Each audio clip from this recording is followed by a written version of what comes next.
1300 ஆண்டுகளுக்கு முன்பு பாண்டியர்கள் செய்த மாய வித்தை.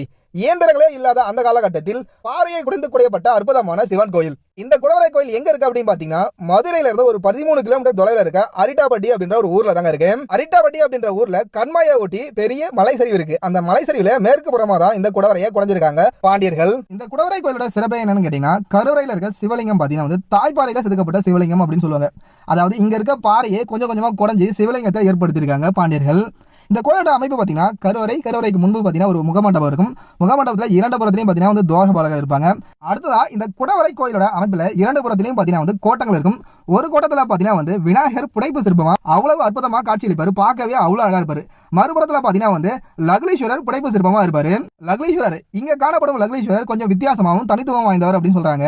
சிவனோட 63 வடிவங்கள்ல லக்லீஸ்வரர் வந்து 28வது வடிவம் அப்படின்னு சொல்லி குறிப்பிடுறாங்க. கையில தண்டையோட பார்க்கறதுக்கு அவ்வளவு அழகா காட்சி அளிப்பாரு. நம்ம என்னதான் நிறைய